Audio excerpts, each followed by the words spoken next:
seguimos con nuestra siguiente conversación bastante importante. Está con nosotros ya nuestro abogado Alfredo Pallarino y vamos a conversar en nuestros temas legales, Bravo, sobre lo que significa una apelación. Buenos días, bienvenido a la Buenos Cocina días, de saludos a todos. La apelación pues básicamente es un recurso que se pone ante el superior jerárquico. Cuando uno está disconforme con la decisión, ya sea por razones de la interpretación de hechos o de derecho que ha hecho un juez, entonces uno sube eso ante el superior jerárquico. En este caso es muy usual que sea combinado, es decir, ya no es un juez solamente, es un tribunal, en este caso de 3 jueces, los que revisan esa decisión que ha tomado el inferior, ¿no? Okay. Que básicamente. Eso, Pregunta, mi amor, pregunta. Para que la gente te haga distinción, es importante porque en el derecho hay diferentes tipos de recursos. Tú, por ejemplo, tienes el recurso de reconsideración. El recurso de reconsideración tú lo pones ante la misma persona.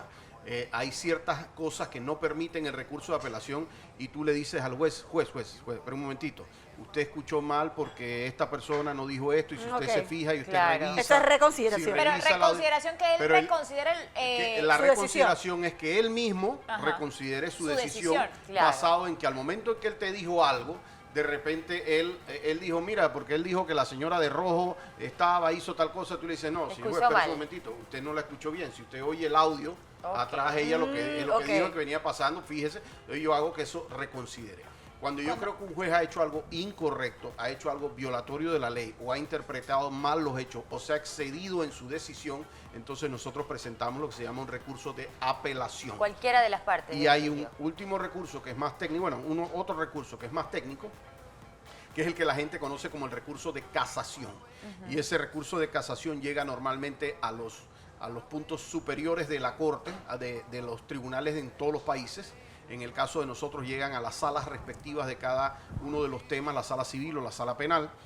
Y ahí básicamente lo que se hace es cuando de alguna manera se ha aplicado mal el derecho. No se entra tanto a los hechos o a lo que percibió o a cómo interpretó la persona. Por una razón u directamente otra. Una infracción al derecho. Una violación. Una violación al derecho. ¿Qué pasa, por ejemplo, porque también hemos escuchado, dice que me voy a la Corte Interamericana de Derechos Humanos? O sea, ¿qué pasa cuando ya ya tú fuiste, apelaste, casación, has ido hasta los más altos niveles de la justicia en Panamá y sientes que en Panamá pues no se hizo justicia, entonces hay algo superior? Claro, que... hay condiciones. Panamá está sujeto a normas de carácter internacional. Y hay situaciones que van suprapaís, es decir, agarran y tú, por ejemplo, tienes un país como Venezuela. ¿Qué oportunidad tú vas a tener en Venezuela de resolver? Se está haciendo absolutamente lo que dice el presidente. Correcto. La asamblea dice algo, no importa, quitamos la asamblea. La ley dice esto, cambiamos cuando la ley. tienes a un dictador tirano. Tienes un dictador tirano. De hecho, son situaciones que hoy día nosotros estamos debatiendo en nuestro país para casos muy puntuales. Nosotros estamos diciendo hay injerencia en ciertos casos muy puntuales, hay injerencia del Ejecutivo. ¿No? Por ejemplo, en el caso de la audiencia del expresidente Ricardo Martinelli, que me correspondió a mí hacerla, te puedo decir, el juez dijo, por ejemplo, cosas como nosotros damos por probado que existen 4 delitos y que puede existir una vinculación del presidente Martinelli. Y porque él era el jefe del Consejo de Seguridad. Nosotros una de las cosas que pedimos en la audiencia fue, porque la gente cuando aquí le dicen, por ejemplo, hombre, le dieron una medida cautelar a alguien que está vinculado por homicidio, o le dieron una medida cautelar a alguien que está por cualquier narcotráfico, cualquier delito grave, la gente no entiende eso. La gente dice, ¿cómo le van a haber dado una medida cautelar a una persona que está por homicidio? Claro. Lo que pasa es que depende por qué se dio esa medida. Porque resulta ser que si aquí vemos 10 personas en el estudio, ¿verdad? Y tú apareces muerta ahí en Erika Nota, en Erika Nota. Aparece ahí el cadáver de Erika Nota. Y entonces ellos vienen y detienen a Marce. Sí, deténganla. Sí, deténganla. Sí, porque ella puede estar vinculada. Correcto. Es decir, es una sospechosa porque estaba en el lugar. Claro. Pero cuando tú vas a ir, a pesar de que el caso sea homicidio, a pesar de que haya estado y hayan indicios, va a llegar un abogado que le va a decir, señor juez, nosotros no tenemos ningún problema con que la investiguen. Pero no la tiene que detener. Pero no la tiene que detener hasta el juicio porque eso sería un absurdo. Hasta que se demuestre lo contrario. A eso nosotros Y de los eso se trama abogados el sistema penal acusatorio. le llamamos vinculación. Ok. Eso fue una de las cosas que nosotros en el juicio cuestionamos mucho. Yo saqué el informe de Contraloría y yo le dije, el informe de Contraloría no menciona al expresidente Ricardo Martinelli. No hay un testigo, no hay un perito que aquí diga, él mandó a llevarse esa máquina, él usó esa máquina. Entonces los elementos de vinculación son importantes. Entonces, hay muchos casos en los que... ¿Qué pasa? Esto solo fue dicho por parte de la defensa y esto es muy importante que la gente lo entienda. ¿Por qué? Porque un juez de esta instancia, ¿por qué no puede decir si hay un delito o no hay un delito probado? Por dos cosas principales. La primera, porque él no tiene el expediente de 4.000 hojas que tenemos nosotros conocido como carpeta. ¿Y por qué no? Ellos no lo tienen porque este es un sistema. El sistema penal acusatorio está basado en la oralidad. ¿Qué significa? Que lo tenemos las partes y nosotros le alegamos al juez. Ustedes son los que sustentan lo que está dentro de las carpetas. Es decir, el juez que ustedes vieron que él dijo lo que dijo, solamente debe saber lo que ustedes mismos vieron en televisión. O sea, como nosotros, tal cual. Lo mismo que ustedes vieron exactamente es lo que él supuestamente tiene que tener información. Y si de esa información alguien hubiese podido derivar, ahí se probó la vinculación del presidente Martinelli, entonces eso hubiera podido ser un criterio de él. Pero él no podía entrar a determinar nada porque él, primero, de haber tenido el expediente, supuestamente ese juez se le seleccionó en la mañana de ese día. Porque se le selecciona de manera aleatoria para que la gente no pueda llegarle al juez. Y no sepa quién es, sí, claro. O sea que todos ustedes, tanto la defensa como la parte acusatoria, se enteran de quién es el juez ese mismo día. En ese caso, en esos jueces de garantía, sí. Okay. Entonces, en ese caso, cuando tú te enteras de eso, que ese va a ser el juez de garantía, él llega. Ni aunque él hubiera tenido el expediente de 4.000 páginas, en el receso no le hubiera dado, obviamente, la capacidad de leerse ese expediente, ¿verdad? En ese receso ni siquiera le hubiera dado tiempo de poder examinar todas las audiencias anteriores que se dieron de ver los videos. O sea que no le da tiempo de emitir un juicio de inmediato. O sea, el juez, ¿qué debió decir? El juez debe decir en ese momento, debe decir, mire, licenciado Vallarino, yo no creo que usted me probó a mí que no existía vinculación, o yo no creo que habían suficientes elementos que me muestren el arraigo del presidente Martinelli, así que yo no concedo la fianza. Y nosotros nos toca quedarnos callados, apelar y presentar lo que nosotros ¿Cuántas creemos. veces pueden apelar? Las que sean La necesarias. apelación de este tipo de fianza nosotros podemos apelarla una sola vez. Y esa apelación la tenemos el día lunes a las 10 de la mañana. O sea que vamos a ver similar a lo que vimos este lunes, ¿no? Sí, pero ante 3 magistrados, con la diferencia de que ahora solamente vamos a debatir sobre los puntos en que decidió el juez. Sobre esos puntos en que decidió el juez, eso es lo único a lo que nosotros nos vamos a referir en esa audiencia. ¿En qué casos no es posible apelar después de litigio? ¿Quieres agua, Yuka? O sea, cuando se está dando, pues, este enfrentamiento entre los litigantes y el juez decide algo o el fiscal decide algo, ¿en qué casos no se puede apelar? El juez toma decisiones y cuando el juez toma decisiones hay muchas decisiones que no son apelables. Por ejemplo, hay algunas cuando se admiten o se niegan determinadas pruebas. Esas son decisiones no apelables, salvo que se nieguen las pruebas, por ejemplo, porque son ilícitas. Entonces ahí sí se debate ante el superior si eso debió ser de esa manera. Una prueba ilícita es que, por ejemplo, vamos a poner que yo agarro y yo voy a presentar como una evidencia un chat tuyo. Y entonces yo lo que hago es que me traigo una foto de un screenshot de de la conversación. Y yo digo, puede haber sido cualquiera. Aquí yo tengo la prueba del celular de Erika que yo agarré aquí, lo agarré y le saqué este screenshot. Y lo primero que me va a decir el juez es, ¿y usted tenía permiso para revisar el celular de la señora Erika? No. ¿Es un delito? No, claro, entonces es un delito, pero además es una prueba ilícita. Lo segundo, eso se hizo siguiendo alguna cadena de custodia, usted lo hizo usted y agarró el extension, ¿no? Entonces, ¿quién sabe cómo esa prueba se pudo haber contaminado o no? Porque yo puedo haber borrado la parte que a mí me convenía. Claro. De repente yo te insulté toda, en caso, por ejemplo, de violencia doméstica, pasa mucho eso, que yo agarro, te digo, la de la A a la Z, después borro las partecitas mías y le tomo screenshot a la parte tuya. Y ahí nada ha pasado. ¿Qué es eso? Y yo digo, oh, mira la que mala, berraca Tengo esta una que me duda insulta, con ¿no? en torno al tema. Se va a hacer la apelación, va a ser el lunes que vamos a ver en que ustedes van a sustentar sus puntos ante estos magistrados y demás. ¿Esa apelación es para que se retome el tema de la fianza o es buscando otra medida? Solamente es el tema de la fianza que nosotros hemos propuesto. La fianza es considerada una especie de medida cautelar. De hecho, lo han considerado así los tribunales porque desde el punto de vista de la parte académica que yo represento, yo siento que son cosas distintas. Pero tengo que decir que los tribunales la han de alguna manera homologado. En ese sentido, nosotros, ¿qué le decimos al tribunal? Nosotros lo que le planteamos al tribunal es, listo, ustedes quieren seguirle el proceso al expresidente, no hay ningún problema, síganle el proceso al expresidente, lleguemos al final.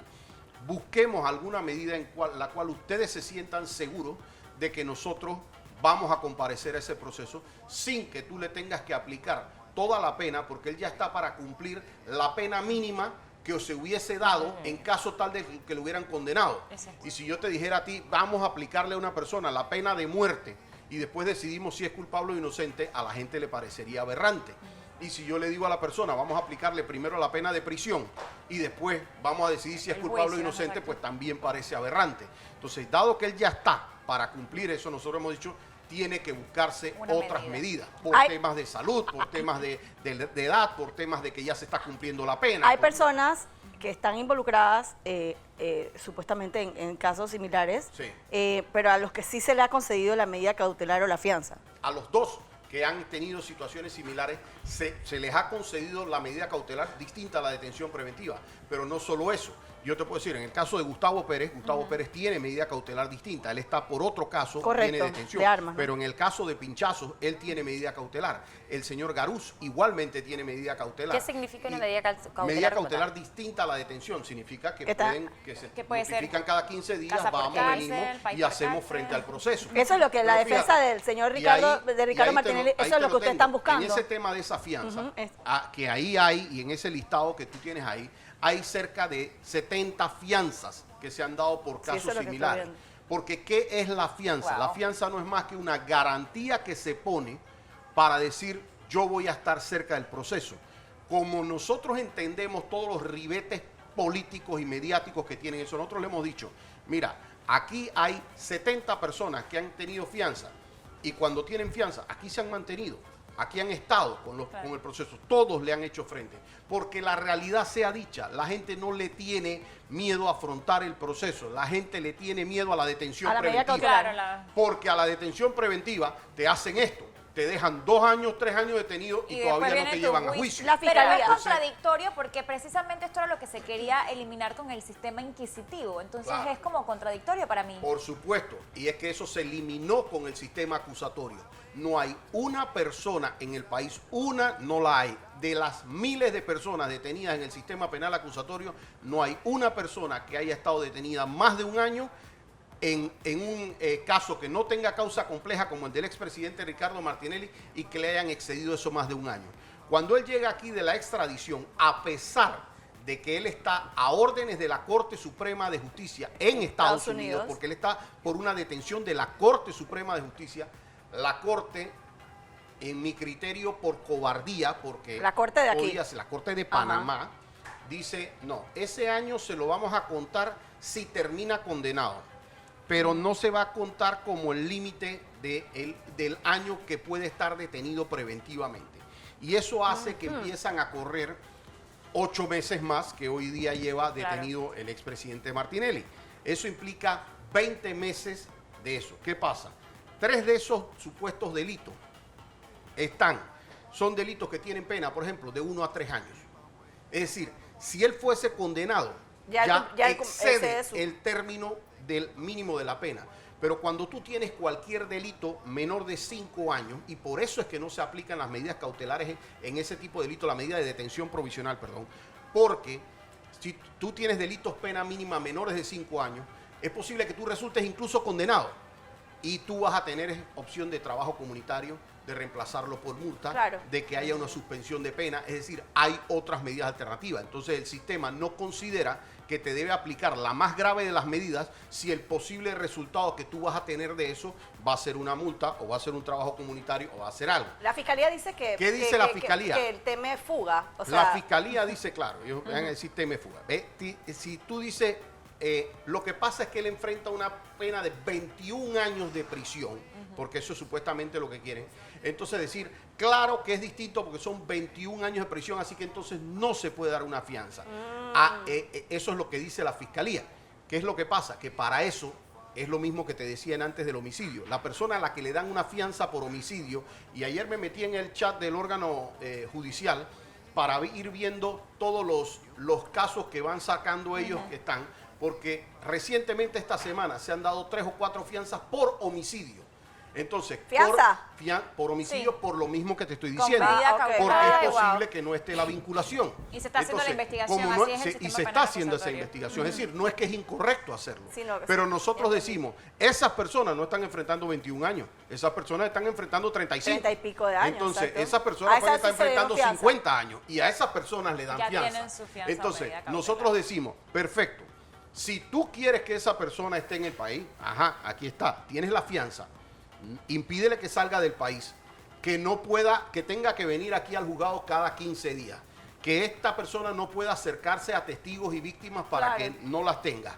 O sea, ponle todas las medidas. Ponle dispositivo electrónico si tú Sí, Eso quieres. existe. Y además, sí, y además aquí en Panamá, él como expresidente está por ley, tiene que ser cuidado por Sí. 12 SPI. Correcto. Qué horror. Que es la fuerza élite. Entonces, si tú tienes la fuerza élite cuidándolo, con 12 individuos, con brazalete electrónico, impedimento de salir del país, Con has firmas. puesto pasaporte, has puesto fianza, y estamos hablando de un delito de pinchazos telefónicos, y tú le das fianza a gente por homicidio, por narcotráfico, por todos otros casos, ¿cómo tú me vas a decir que tú no puedes dar una fianza por eso? Eso es lo que a nosotros nos resulta absurdo. Y nosotros le dijimos, y de hecho el juez hasta le preguntó a la fiscal, ¿cuál es la vinculación? Y el propio fiscal González, al final, tuvo que reconocerme a mí, dice, el licenciado Vallarino, sí es cierto, no está él en el informe de Contraloría, pero él sabe que nosotros podemos utilizar temas testimoniales y cuestiones para tratar de probar la vinculación. Y yo digo, perfecto, Hágalo. usen todos los testigos, pero tienes que decirme que al día de hoy, todos los que han declarado y todos los peritos que han declarado al día de hoy, los peritos que han declarado, los testigos que han declarado, los informes de Contraloría, los documentos y contratos firmados, no aparece por ningún lado Ricardo Martinelli Berrocal. Y si ellos lo tienen, yo los he retado varias veces a que lo saquen.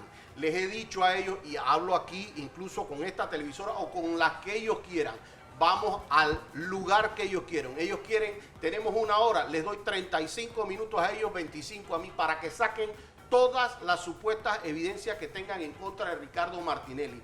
Yo los relevo en ese caso de la presunción de inocencia. Saquen todo lo que dicen que tienen. Lo que pasa es que ellos no quieren discutir eso y quieren llevar esto hasta un juicio oral, tratando de generar un impedimento de la candidatura de De eso vamos a hablar en el próximo programa, porque posiblemente también será hay el gente que próximo. está como Exacto, confundida. Es un buen, Hay es que un buen ver tema, hablando de ¿ves? frente. Sí. Lo vemos el lunes entonces. Hablando de frente esta noche a las 7 de la noche, Hay que Canal ver, 21. hay que ver ahí hablando de frente para comprender un poquito más y estar pendiente entonces también de que lo que va a Oye, ocurrir yo el día me- lunes. Gracias, yo me siento como abogado. en una clase de derecho. Está bien, Penal, hay que aprender ¿verdad? también. Me gusta, me gusta. No sabe uno cuándo Sirve para estar en una profesor, posición licenciado. Gracias. Serviría para explicar así, de verdad que uno entiende, porque son temas complicados en Sí. los cuales uno realmente no tiene por qué saber, porque Tanto ninguno tiene estudio de conocimiento. derecho, pero es algo que estamos viendo y vemos también en los medios de comunicación, y a veces pues es justo y necesario saber esos términos legales. para Vámonos entender un poquito ahora más la con situación. alguien que entendió completito, Que no ¿verdad, tiene que Mael? alimentar.